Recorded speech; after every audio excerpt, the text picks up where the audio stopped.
할렐루야. 살아계신 하나님, 전능하신 하나님, 은혜와 사랑이 끝이 없으신 하나님의 놀라우신 은혜와 평강이 모든 예배자들에게 함께 하시기를 축원합니다. 코로나 팬데믹이 급증하여서 상황이 참 안 좋은 상황입니다. 우리 모든 성도들 무엇보다 건강과 또 개인 방역에 최선을 다해 주시기 바랍니다. 특별히 이제 내일부터 진행되는 수도권 거리두기 4단계가 이제 적용되어져서 이제 2주간은 모든 예배를 영상으로만 드려야 되는 그런 상황이 됐습니다. 참 가슴이 아픕니다.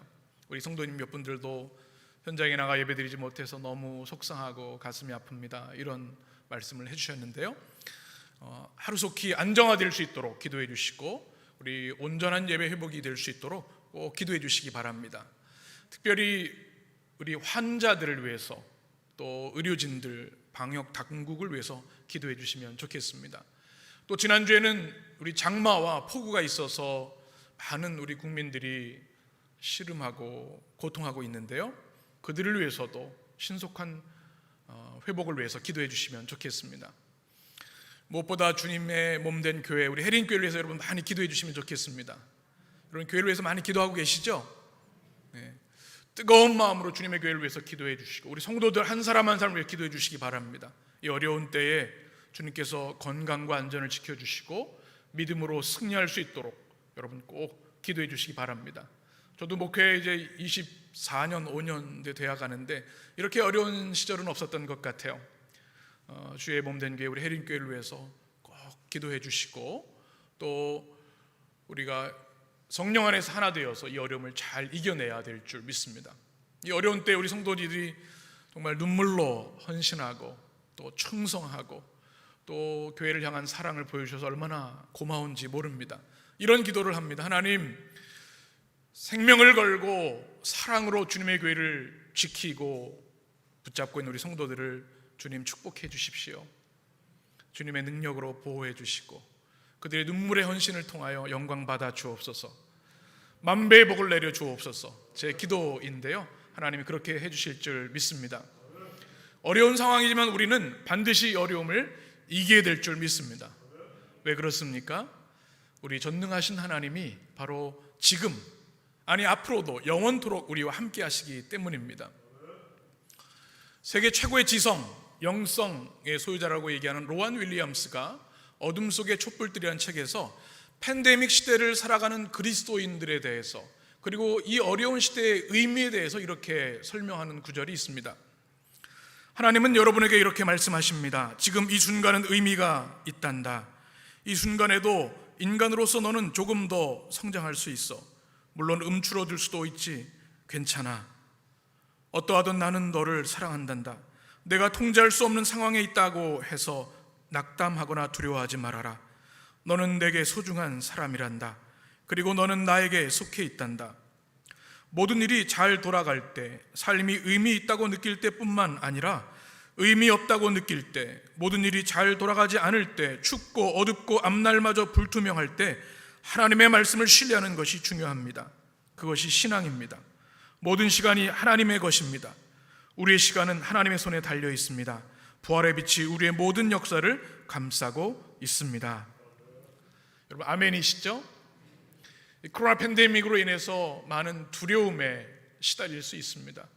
죽음에 대한, 질병에 대한, 경제적 파탄에 대한 두려움들이 우리 안에 있어요. 그래서 실망감과 절망감 때문에 우리는 불행한 존재다라고 하는 생각을 할 수 있습니다. 아마 여러분도 여러 가지 어려움 속에 그런 마음이 드실지 모르겠어요. 그런데 잊지 말아야 할 것, 말씀드린 대로 전능하신 하나님이 지금 이 고통과 어려움의 현장에 우리와 함께 하시다는 사실, 이것을 꼭 기억하시기 바랍니다. 이것이 복음입니다.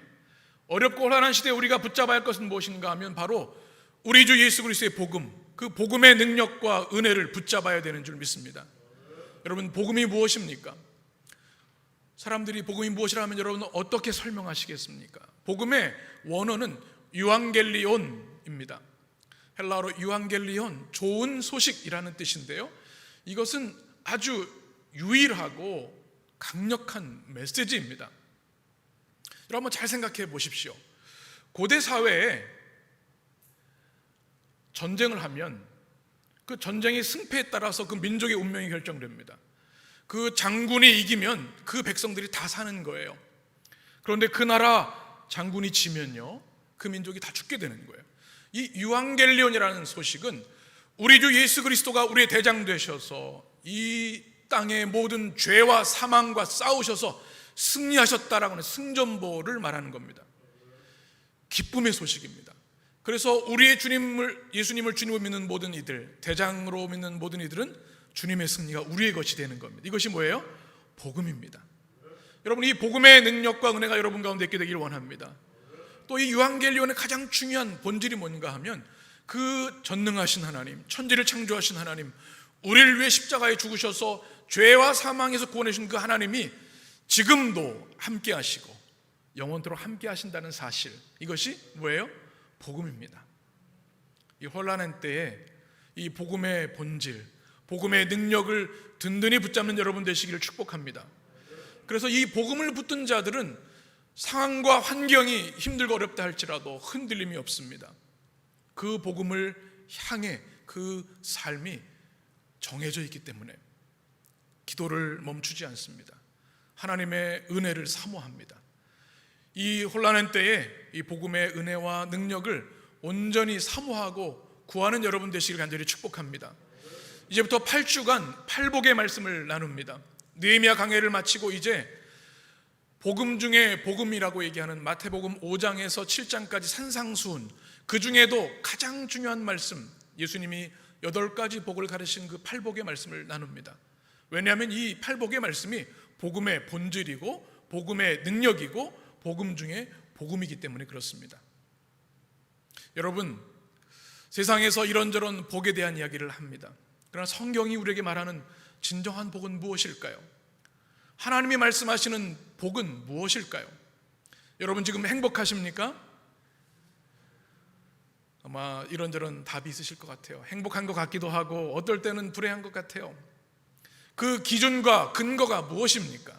세상이 말하는 복의 기준입니까? 아니면 성경의 복의 기준입니까? 이 팔복을 나누는 동안에 그리스도인으로서 가져야 할 분명한 행복관, 복에 대한 생각을 성경적으로 잘 정립하셨으면 좋겠습니다. 복을 싫어하는 사람은 아무도 없어요. 사진을 보시면 새해도 우리는 새해 복 많이 받으세요 얘기를 합니다. 이 복자 들어가는 걸 참 좋아하죠. 이 복조리가 있고요, 숟가락에도 복자가 있습니다. 그리고 서구 사회도 마찬가지죠. 그래서 해피라고 하는 단어, 다음 사진을 보여주시면 good luck, 행복이죠. 다 복이란 얘기입니다. 또 blessing이라는 단어를 영어에도 많이 씁니다. God bless you, 이게 가장 큰 축복의 인사이죠. 누구나 이 복을 싫어하는 사람은 아무도 없어요. 그러면 복이 무엇일까요? 행복이 무엇일까요? 사전적 정의를 보면 이렇습니다. 자막을 보시면 생활에서 누리게 되는 큰 행운과 오붓한 행복, 또는 거기에서 얻는 기쁨과 즐거움, 어떤 대상으로 하여 만족과 기쁨이 많음을 이르는 말입니다. 또 행복은 다양한 행자가 붙여져서 거의 비슷한 의미로 쓰입니다. 정말 기쁨과 만족감이 있는 것, 그것이 행복이지요. 이 행복, 이 세상의 이 복에 대한 개념은 특징이 하나 있습니다. 일시적입니다. 가변적이고요, 또 조건적입니다. 예를 들면 이런 겁니다. 오늘 아침엔 행복한 것 같았는데 저녁엔 너무 불행한 것 같아요. 어제는 너무너무 행복했는데 오늘은 모든 게 다 무너진 것 같아서 불행한 것처럼 느껴져요. 조건적, 상황적이죠. 또 같은 공간에서 마찬가지입니다. 사장님은 너무 행복한데 사원은 너무 힘들어요. 안 행복해요. 이 가변적이라는 겁니다. 그런데 성경에서 말하는 복은 이와는 차원이 다른 복입니다. 시편 1편 1절 2절이 구약의 복이 어떤 것인지 우리에게 말씀해 줍니다. 우리 같이 읽습니다. 복 있는 사람은 악인들의 꾀를 따르지 아니하며 죄인들의 길에 서지 아니하며 오만한 자들의 자리에 앉지 아니하고 오직 여호와의 율법을 즐거워하여 그의 율법을 주야로 묵상하는도다. 아멘. 한번 따라해 보실까요? 아슈레. 우리 히브리어로 여러분 자막을 보시면 보실 수 있을 겁니다. 아쉬레라고 하는 단어, 이것이 바로 복이라는 단어입니다. 이 의미가 있습니다. 똑바르다, 또 곧다, 그 결과로 인한 번영, 성공을 말합니다. 뭐냐면 이 아쉬라는 복은 뭔가 하면 하나님의 피조물들이 하나님의 말씀과 뜻에 바르게 살아갈 때 그 자체가 복이라는 겁니다. 그리고 그렇게 살아가게 되면 하나님께서 번영과 축복을 주셔서 누리는 만족감, 그것이 아쉬레, 구약 성경의 행복, 복이라는 사실입니다. 반대로 악인은 하나님의 말씀을 거역하고 반대로 살아가지요. 그러나 의인은 오직 하나님의 말씀을 붙들고 살아갑니다. 어리석은 자의 꾀, 악인의 자리, 오만한 자리에 앉지 않습니다. 오직 여호와 율법을 어떻게 해요? 즐거워하며 그 말씀을 주야로 묵상하는 자로다. 하가 우리가 말씀 나눴죠. 기준이 뭐예요? 행복의 기준이 뭐예요? 하나님의 말씀에 있다는 겁니다. 지금 내 삶이 내가 원하는 대로 안 되는 것이 불행이 아니라 하나님의 말씀에 어긋나게 살고 있다면 그것이 불행인 겁니다. 지금 상황은 어렵고 고난같이 여겨지지만 내가 하나님의 말씀에 바르게 살아가면 그것이 아쉬레, 복이고요. 결국 하나님은 그 삶에 하나님의 축복을 부어주시는 것이죠. 여러분, 이 아쉬레의 복을 사모하며 살아가시길 축복합니다.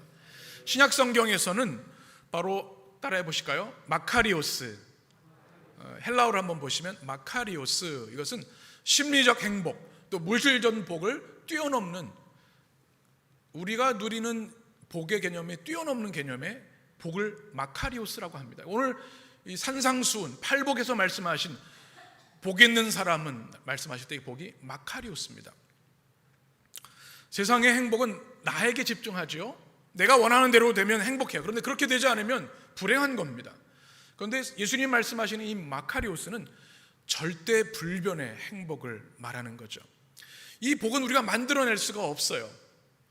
하나님이 주시는 것이기 때문에. 그래서 마카리오스는 받는 겁니다. 이 마카리오스는 하나님이 주신 최고의 선물이라는 것이죠. 최고 수준의 복, 환경과 상황에 좌우되지 않는 영원한 복, 최고의 복이 바로 이 주님이 말씀하시는 마카리오스, 이 팔복의 말씀입니다. 이 복을 우리가 사모해야 할 줄 믿습니다. 그런데 이 세상의 복과 성경의 복을 구별하는 게 참 중요해요. 왜냐하면 세상의 헛된 복을 추구하다 보면 진정한 복을 놓칠 수 있기 때문에 그렇습니다. 여러분, 이 시대 최고의 지성이라고 하는 C.S. 루이스라는 분 아시죠? 옥스퍼드 대학의 영문과 교수이고 최고의 지성, 최고의 영성의 사람이란 분이 그의 책 영광의 무게에서 이렇게 이야기합니다. 예수님은 우리 모두가 더 깊고 높은 삶의 기쁨을 누리며 살기를 원하십니다. 그런데 우리는 무한한 기쁨을 약속받고도 술과 성과 야망에만 집착하는 반쪽짜리 피조물이 되었습니다. 마치 부모가 바닷가에서 휴가를 보내고자 해도 그저 뒷골목 구석에서 진흙 파이나 만들며 놀고 싶어하는 철없는 아이와 같이 된 것이지요. 여러분, 이 장면 한번 상상해 보세요. 아름다운 바닷가에서 휴가를 누리고 싶어요, 아이하고 같이. 그런데 그 아이는 떼를 써요. 나는 이 흙탕물에 노는 게 좋아. 이것이 바로 더 높은 수준의 행복을 약속하신 하나님의 복을 가지고 있으면서도 그 복을 구하지 않는 어리석은 모습이라고 C.S. 루이스는 우리에게 말하고 있는 것이죠. 사랑하는 여러분, 성경이 말하는 아쉬레, 마카리오스의 진정한 복, 최고의 복, 지복을 사모하고 누리며 사는 여러분 되시길 간절히 축원합니다. 팔복의 말씀은 성경에서 가장 중요한 복음의 메시지를 압축한 내용입니다. 산상수훈이 마태복음 5장에서 7장까지 기록되어 있는데 그 중에서도 바로 이 1절에서 12절의 말씀, 이것이 복음의 본질, 엑기스, 핵심입니다. 짧은 말씀들이지만 굉장히 깊고 강력한 메시지가 담겨 있는데요.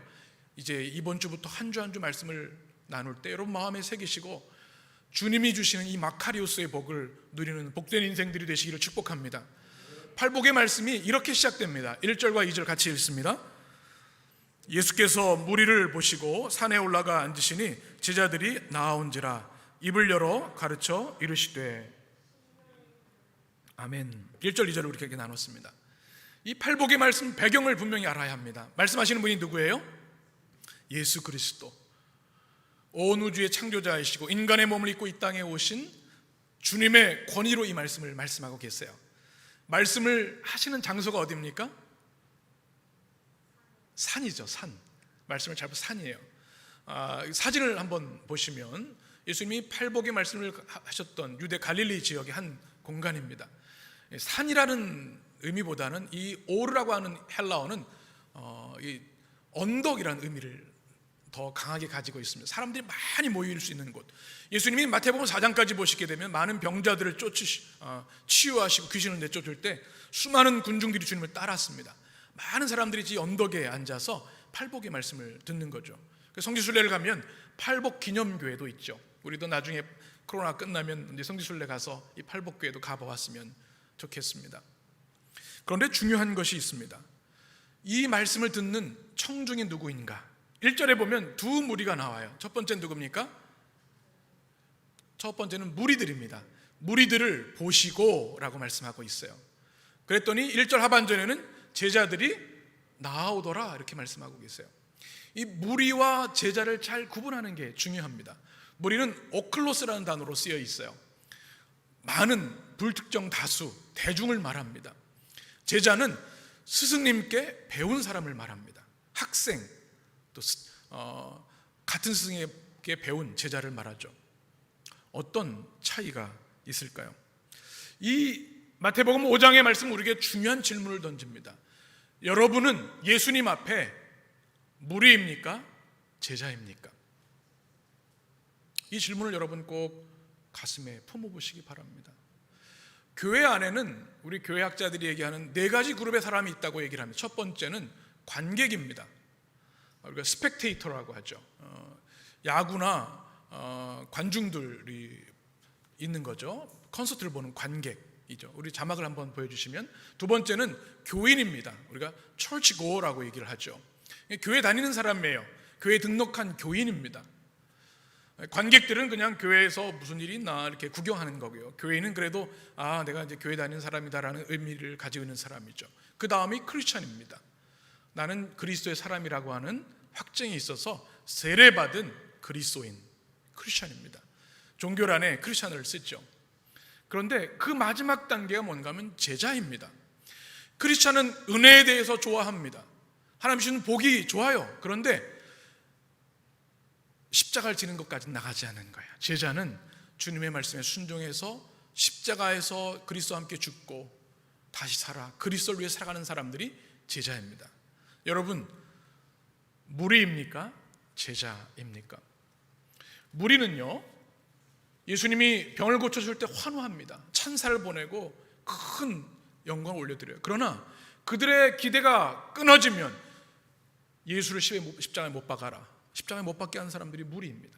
제자는 뭐예요? 그리스도를 위해서 그 말씀대로 순종하고 그리스도를 위해 죽을 각오가 되어 있는 자들이 제자입니다. 오늘 팔복을 가르치실 때 무리를 보셨는데 주님께 나온 사람들은 제자입니다. 누구에게 가르친 말씀이에요? 제자에게 말씀하신 거예요.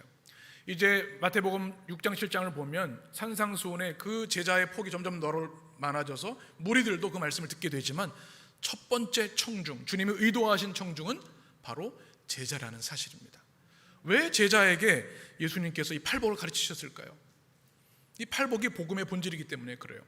제자들이 먼저 이 팔복을 알고 맛보고 체험해야 했기 때문에, 그래야 나가서 전하고 또 주를 위해 살 것 아니겠습니까? 여러분, 주님께서 여러분을 제자로 부르셨습니다. 주님은 무리를 원하시는 것이 아니라 제자를 원해요. 저는 우리 교회도 그리스도의 제자들이 가득한 교회 되길 원합니다. 그냥 무리가 많은 교회는 분란이 있고 어려움이 있죠. 그리스도를 위해 자신의 생을 드릴 수 있는 제자들이 많은 교회가 세상을 변화시키고 하나님 나라를 확장할 수 있는 것이죠. 그러면 그 제자들에게 말씀하신 메시지가 무엇입니까? 천국 헌장입니다. 예수님을 주님으로 영접하고 왕으로 모신 사람들이 어떻게 이 땅에서 살아가야 되는가, 윤리 헌장입니다. 첫 번째 우리가 나눌 말씀, 우리가 3절 말씀을 같이 읽습니다. 심령이 가난한 자는 복이 있나니 천국이 그들의 것이며, 세 번역은 이렇게 기록합니다. 마음이 가난한 자는 사람은 복이 있다. 하늘나라가 그들의 것이다. 복이 있다라고 말씀하신 마카리오스의 복이 누구에게 있는가? 심령이 가난한 자입니다. 두 중요한 단어가 있어요. 심령이라는 단어는 푸뉴마라고 하는, 우리 구약엔 루아흐, 하나님의 생령. 우리는 육신을 가진 동물적인 인간이 사람이 아니라 하나님의 영이 있는 영적인 존재라는 거죠. 근데 그 영이 가난한 자, 가난하다는 단어를 여러분 잘 아셔야 되는데요. 우리 푸토코스라고 하는 단어입니다. 웅크리다, 먹을 게 없어 웅크리는 거고요. 절대 빈곤의 상태를 말하는 겁니다. 이 푸토코스라는 단어는요, 참 비극적인 안타까운 일이에요. 왜냐하면 절대 빈곤, 그냥 내가 상대적으로 누구보다는 좀 가난하다라는 뜻이 아니라 지금 당장 먹고 살 수 없는, 삶을 영위할 수 없을 정도로 절대 빈곤에 있는 자가 푸코토스라는 가난한 자라는 뜻입니다. 그런 자가 복이 있다고 말씀하시는 거예요. 구약 성경에서 이 가난한 자는 하나님께 버림받은 자로 여겨졌습니다. 절대 빈곤, 저주라고 생각을 했어요. 그래서 하나님의 도움이 없으면, 누군가의 도움이 없으면 살 수 없는 사람이 바로 가난한 자입니다. 그런데 신약 시대, 예수님 시대에는요, 이 가난한 자가 더 많아졌습니다. 왜냐하면 로마 제국의 식민 통치를 받았기 때문에 기본적인 삶도 살 수 없을 정도로 강제적 세금 징수가 있었기 때문에 대부분 사람들이 가난했어요. 세상은 그들을 저주하고 경멸했는데요, 예수님은 그들을 사랑하셨습니다. 긍휼히 여기셨어요. 이 시대와 고통을 같이 하는 그들을 안타깝게 여기시고 그들을 품어 안아주신 분이 예수님이셨습니다. 그게 바로 푸코토스, 가난한 자입니다. 그렇다면 합쳐서 영이 가난한 자, 심령이 가난한 자, 마음이 가난한 자는 과연 어떤 사람일까요? 첫 번째, 한번 자막을 보시면 이것은 자신이 죄인임을 자각하고 고백하는 사람이 심령이 가난한 자입니다. 성경에서 가장 중요한 신학적 용어 중에 하나가 의입니다. 세상의 의와는 다른 거예요. 바르게 산다는 정도가 아니에요. 하나님과의 관계에서 거룩한 삶, 의로운 삶을 사는 것이 의인데요, 인간의 노력으로 아무리 해도 안 되는 거예요. 성경 66권을 다 암송하고 모든 예배에 참여하고 도덕적으로 완벽한 삶을 산다 할지라도 의에 이를 수 있는 사람은 아무도 없다. 이것이 성경적 의의 개념입니다. 그래서 이것을 뼈저리게 경험하는 거예요. 내 힘으로는 하나님께 나아갈 수 없고 하나님과의 관계 안에서 의인이 될 수 없다고 하는 것을 가슴을 치며 깨닫는 사람, 통회하는 사람이 뭐예요? 심령이 가난한 자라는 겁니다. C.S. 루이스는 순전한 기독교, 세계적 베스트셀러죠. 거기서 이렇게 얘기를 합니다. 하나님과의 바른 관계를 맺으려면 먼저 자신이 어떤 상태요? 파산 상태라는 사실부터 알아야 합니다. 단 앵무새처럼 말로만 하는 것이 아니라 정말 깨달아야 합니다. 그 사실을 직접 경험해 절실히 느껴야 합니다. 심령이 가난한 것은 영적인 파산 상태라는 것을 정직하게 하나님께 인정하는 거예요. 위선이 있어서는 안 됩니다. 나 그래도 누구보다는 낫지, 그런 게 아니에요. 하나님, 제 영혼을 아시지요. 꿰뚫어 보신 하나님, 제 모습이 너무 부끄럽고 불의하고 주님, 죄인입니다. 이 절박한 마음을 인정하고 깨닫는 것이 심령이 가난한 자가 되는 첫 번째 출발점인데요, 예수님께서 하신 세리와 바리새인의 비유의 말씀이 이것을 잘 우리에게 보여줍니다. 누가복음 18장의 말씀, 제가 한 절 여러분이 한 절 교독합니다. 또 자기를 의롭다고 믿고 다른 사람을 멸시하는 자들에게 이 비유로 말씀하시되,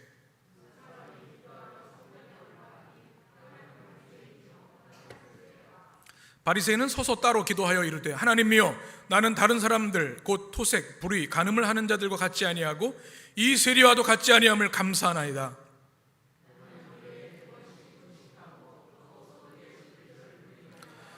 세리는 멀리 서서 감히 눈을 들어 하늘을 쳐다보지도 못하고 다만 가슴을 치며 이르되, 하나님이여, 불쌍히 여기소서, 나는 죄인이로소이다 하였느니라.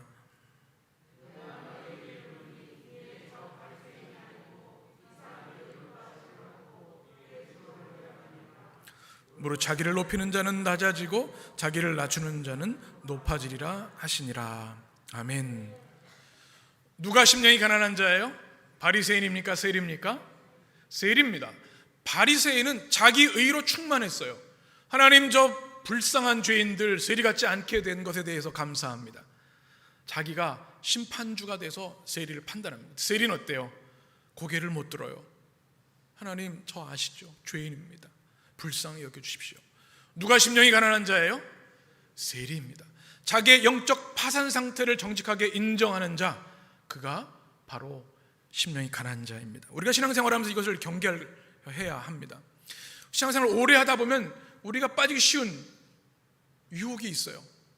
나는 이렇게 열심히 하는데 우리 저 집사님 왜 저렇게, 저 권사님 왜 저러지? 장로님이란 분이 왜 저러지? 이 목사님 왜 저렇게 하시지? 뭐예요? 이 바리새인의 모습을 갖는 거예요. 자기 의로 충만한 것. 이것은 주님이 가장 경계하시는 거죠. 주님이 혹독한 평가를 하셨던 것들이 바로 이 바리새인이에요. 독사의 자식들아, 회칠한 무덤들아, 이렇게 말씀하고 계세요. 이것을 우리는 주의해야 합니다.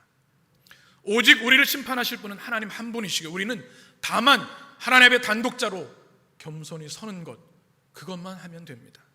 우리 교회는 누군가 누구를 어떤 잣대로 평가하거나 판단하지 않게 되기를 축복합니다. 그래서는 심령이 가난한 자가 될 수 없기 때문에. 존 스토라는 분이 산상수훈이라는 책에서 이렇게 말합니다. 심령이 가난하다는 것은 하나님 앞에서 우리의 영적 가난함, 실로 영적 파산 상태를 인정하는 것이다. 여러분, 심령이 가난한 자가 되기를 원하시죠?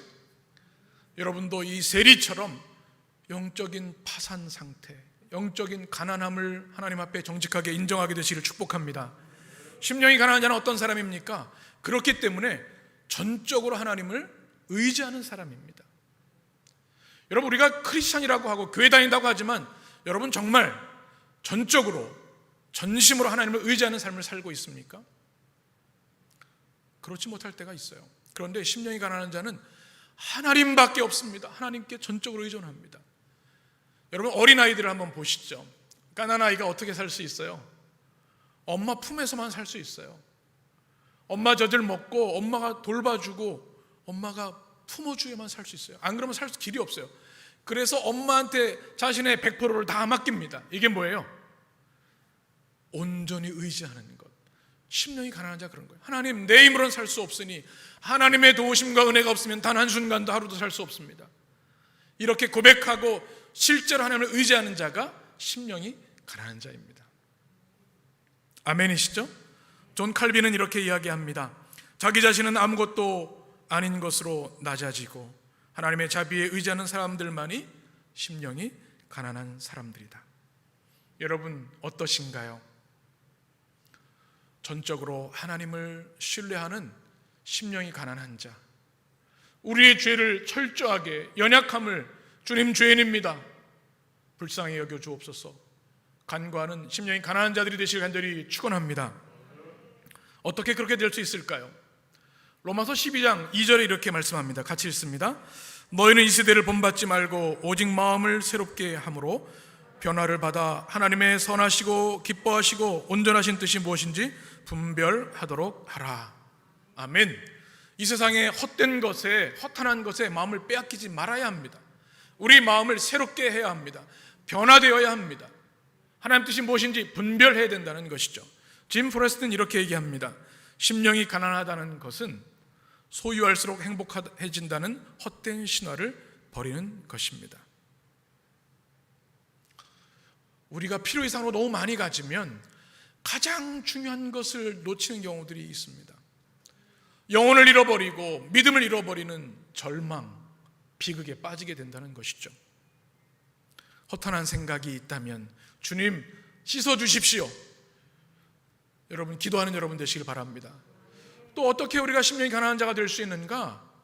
예수님의 마음을 품어야 합니다. 빌립보서 2장 5절에 보면 이렇게 말씀합니다. 너희 안에 무슨 마음을? 이 마음을 품으라. 곧 그리스도 예수의 마음이니. 빌립보서는 예수님의 마음을 두 가지로 요약합니다. 하나는 성육신입니다. 전능하신 하나님이 피조물이 되신 것, 인간의 몸을 입고 말구 위에 비천한 모습으로 오셨어요. 낮아지심, 케노시스입니다. 자기 비유입니다. 또 하나는 십자가에 죽으신 것.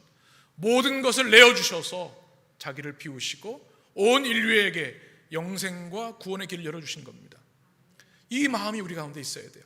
케노시스, 나로 죽고 그리스도로 사는 마음. 주님 마음 내게 주소서. 여러분의 기도가 되시길 간절히 축복합니다.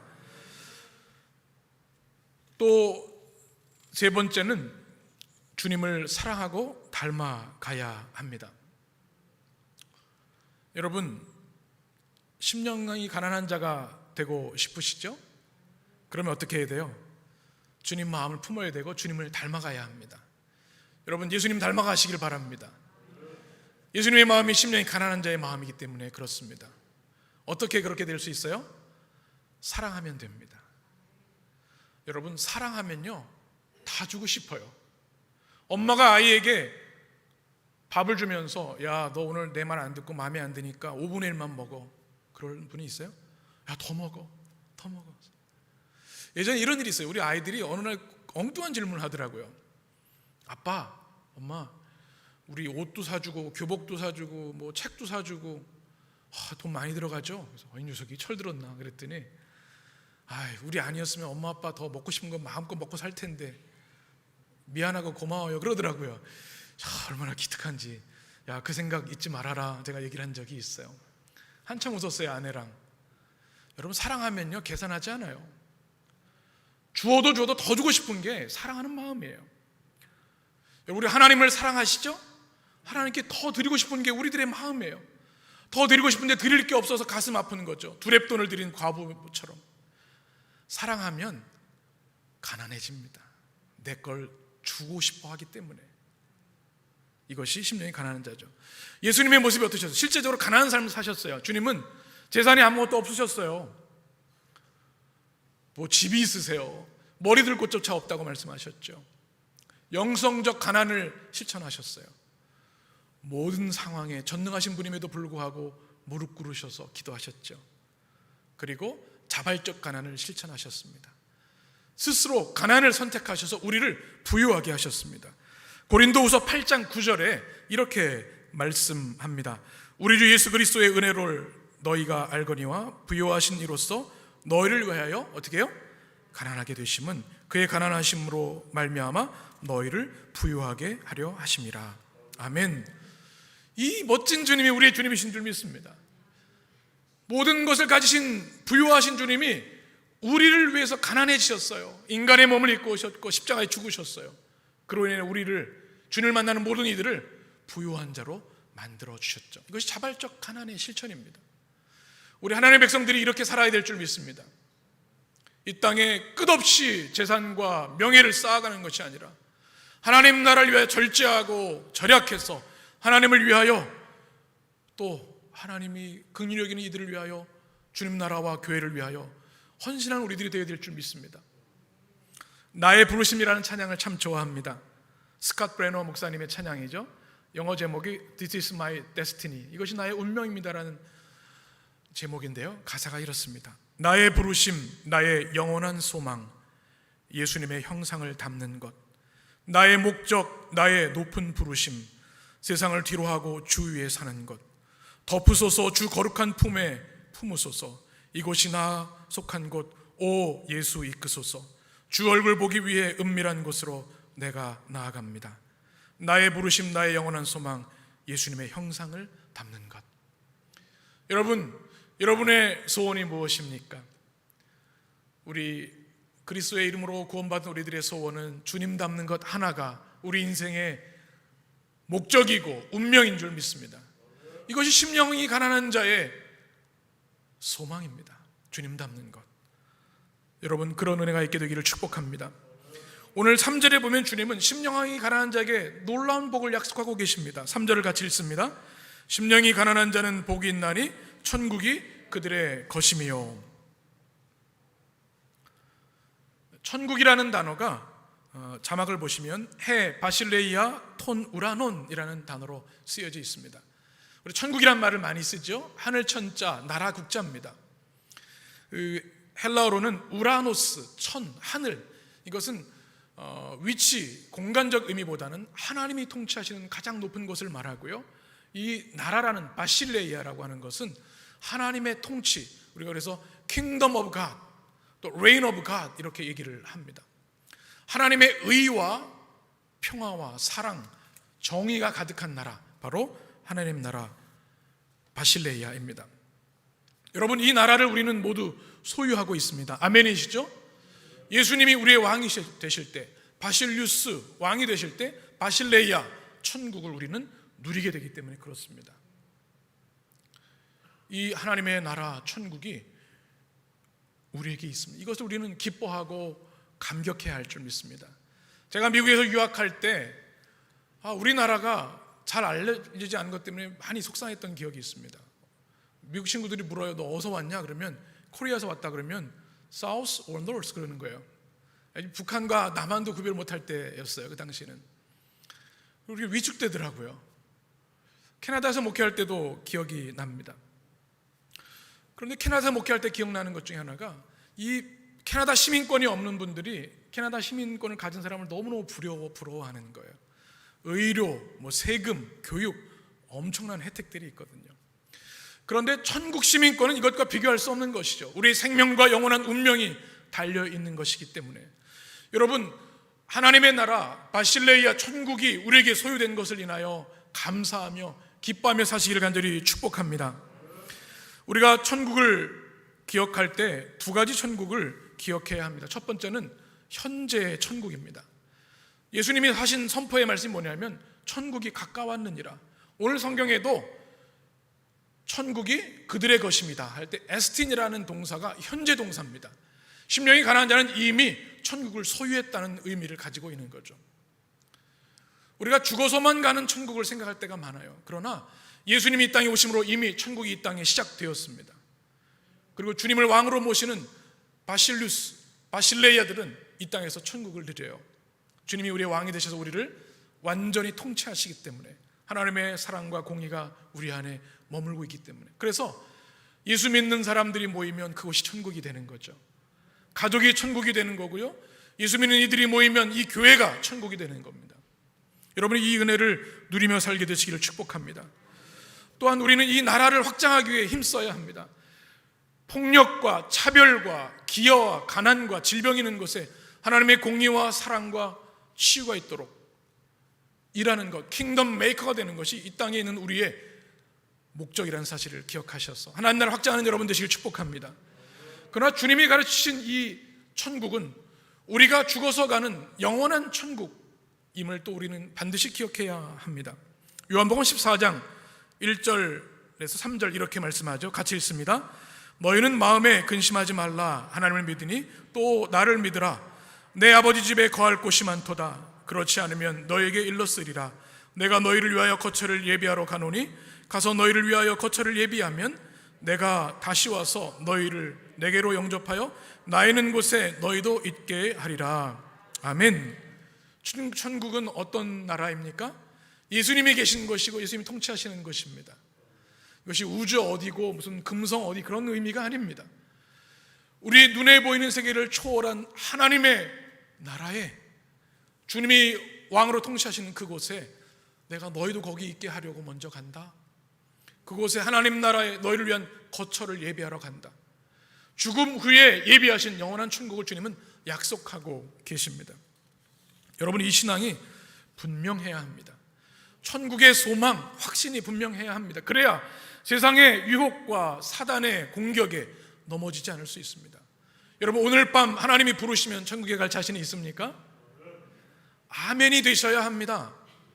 분명해야 우리는 이 땅에 헛된 신화를 쫓지 않고 그 나라를 소망하며 그 나라를 위해 우리 인생을 드릴 수 있는 것입니다. 디모데후서 4장 17절에서 이렇게 말씀합니다. 우리 17절 18절 같이 읽습니다. 주께서 내 곁에 서서 나에게 힘을 주심은 나로 말미암아 선포된 말씀이 온전히 전파되어 모든 이방인이 듣게 하려 하심이라. 내가 사자의 입에서 건짐을 받았느니라. 주께서 나를 모든 악한 일에서 건져내시고 또 그의 천국에 들어가도록 구원하시리니 그에게 영광이 세세토록 있을지어다. 아멘. 사도 바울의 소망, 그의 천국에 들어가도록. 골로새서 1장 13절에도 우리를 흑암의 권세에서 건져내사 누구의 나라예요? 그의 사랑의 아들의 나라로 우리를 옮기셨으니 말씀하고 있습니다. 여러분, 누가 이 천국에 들어갈 수 있어요? 심령이 가난한 자, 자신의 죄를 통회하고 그리스도의 보혈을 의지한 자입니다. 요한계시록 7장 13절에 보면 이렇게 말씀합니다. 장로 중 하나가 응답하여 나에게 이르되 무엇 입은 자들이에요? 흰옷 입은 자들. 누구며 또 어디서 왔느냐 할 때 14절에 이렇게 말합니다. 같이 있습니다. 14절. 내가 말하기를 내 주여 당신이 아시나이다 하니 어린 양의 피에 그 옷을 씻어 희게 되었느니라. 아멘. 흰 옷을 입고 있는 천국의 사람들을 사도 요한이 보게 되는데요, 그들은 큰 환난에서 나온 자, 들립세이야, 포도즙 틀을 짜서 견딜 수 없는 고통을 겪은 사람들인데 그들의 공통점이 하나 있어요. 어린 양의 피로 깨끗이 씻김받은 자들이다. 그리스도의 보혈로 씻음받은 자들, 그들이 천국에 있다라고 하는 것을 우리에게 보여주고 있습니다. 그래서 주님은 주 안에서 죽은 자가 복이 있다 말씀하고 계신 거죠. 듀크 대학의 교수인 제임스 하멜 박사는 다시 읽는 팔복에서 이렇게 이야기합니다. 천국이라는 말은 혁명적이었습니다. 이렇게 얘기합니다. 왜냐하면 이 말은 그 당시 로마 제국과 완전히 대치되는 말이기 때문에, 황제, 당신은 아무것도 아닙니다. 하나님의 나라, 천국이 이 땅에 시작되었습니다. 이것이 예수님의 메시지였고 제자들의 메시지였습니다. 제국을 선택할 것인가, 천국을 선택할 것인가, 이것이 예수님의 복음의 메시지였습니다. 사랑하는 여러분, 어떤 사람이 천국에 갈 수 있습니까? 부자가 아닙니다. 가난한 자도 아닙니다. 심령이 가난한 자, 자신의 죄를 통회하고 온전히 하나님을 의지하며 그리스도의 보혈을 능력으로 삼는 자들이, 심령이 가난한 자, 천국을 소유하게 되는 줄 믿습니다. 이스텔린일의 역설이라는 경제학 용어가 있습니다. 한번 사진을 보시면요, 남가주 대학의 교수인 이스털린이라는 사람이 이런 연구를 했습니다. 소득이 어느 정도 최저생계비 이상 늘어나도 행복은 더 이상 증가하지 않는 거, 오히려 감소하는 일이 있다는 것이죠. 행복은 소유의 많음에 있는 것이 아니라 마음에 있다는 것을 경제학자가 이야기한 논증입니다. 여러분, 세계 최고의 부자들이 행복할까요? 그래야 되잖아요. 그런데 우리가 매스컴을 통해 보는 것을 보면 그들의 불의한 일들, 비극적인 일들을 봅니다. 우리나라도 마찬가지죠. 너무 많아서 공허한 인생을 살아가고 이상한 헛된 곳에 빠진 일들이 얼마나 많습니까? 최고 권력자가 행복한 사람이 될 수 있을까요? 역사가 보여주고 있어요. 비극적인 통치자들이 얼마나 많습니까? 우리 역대 대통령들을 보아도 그렇습니다. 진정한 행복은 어디 있는 것일까요? 바로 심령이 가난함에 있습니다. 주님이 팔복 첫 번째 말씀을 우리에게 말씀합니다. 사랑하는 우리 해림의 성도들아, 예수 믿는 모든 성도들아, 심령이 가난한 자들이 되어라. 천국이 너희들의 것이다. 이 땅에서 천국을 누리며 우리 육신이 흙으로 돌아갈 때 우리 영혼이 영원한 천국에 이르게 될 것이다. 이 복음의 메시지가 여러분에게 아멘과 찬양이 되시길 간절히 축원합니다. 기도하겠습니다.